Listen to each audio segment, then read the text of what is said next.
Okay, hey everyone. We are live today from my lovely backyard because Judah is sleeping and I don't want to wake him up and get interrupted. So I started today on a batch of sourdough crackers, and I make these like all the time because they are so easy. And if you don't have a sourdough starter, if you're local, just let me know. I'm happy to give you some of my starter. It's from New England, from the 1700s. Fancy. So I don't know, not really fancy. Sourdough. But anyway, if you're interested in some, just comment. I'll be happy to give you some if you're local. I'm not real sure about mailing it. I think you probably can, but I don't know. I probably don't want to fool with all that. So we're making sourdough crackers. If you don't have sourdough, you can just make these not sourdough. That's totally fine too. No, Chris Jones, we're making actual crackers made of wheat to eat. Ha ha ha. Okay, if y'all don't know what I'm talking about, just scroll up and read Chris's comments. So I went ahead and prepped this ahead of time today. It's got flour in it. You can do whole wheat flour or you could do white flour. Let's let the fire truck go by. Jamie Franks, was that you? Sometimes I think the fire department just purposefully does their siren right by my house. So anyway, it's just flour, butter, water, and salt. That's really all that's in it. You don't really have to have any leavening for crackers because they're flat. I will show you mine now. So this is mine. Sorry, I'm in the sunlight.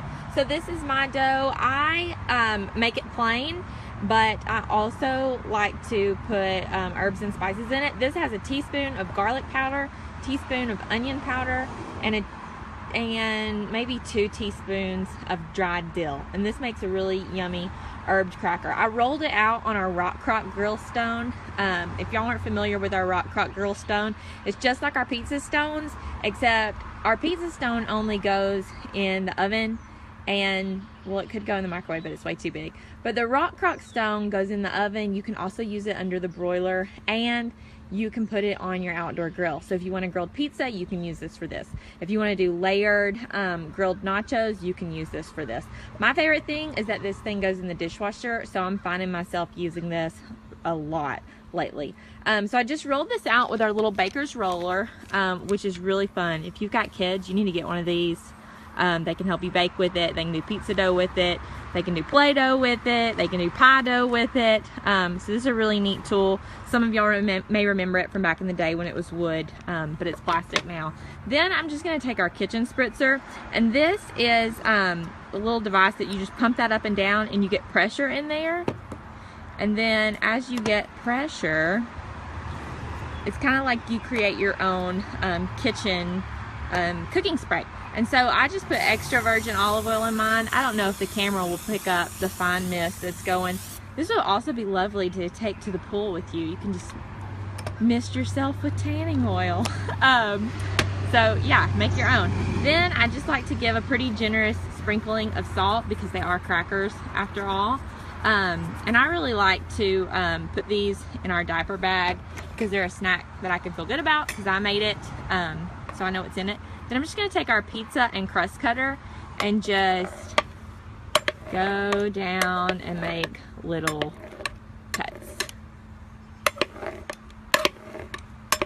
Going to go down that way, and they don't have to be perfect, obviously. That one's not perfect. And then across. And you don't have to worry about spreading these out is the nice thing. You'll see that the dough kind of contracts a little bit, and they just automatically separate themselves from each other. Then you can use the little crust cutter part to get those that you didn't go to the edge for. And this is our pizza cutter. It's $15.50, one of our best sellers. So you just trim that up. Then it goes into the oven. I'll post the link to the full recipe in the comments. So if you're interested in making these for yourself or for your kiddos, I said I throw this in the diaper bag. I usually put in like some apple slices, this, some cubes of cheese, and some beef jerky. So wherever we are, we have a little snack to go to. And you know, the fruit and the cheese, it'll last all day, not refrigerated. So I want to know about y'all. What kind of snacks do you pack for your kids? Bye.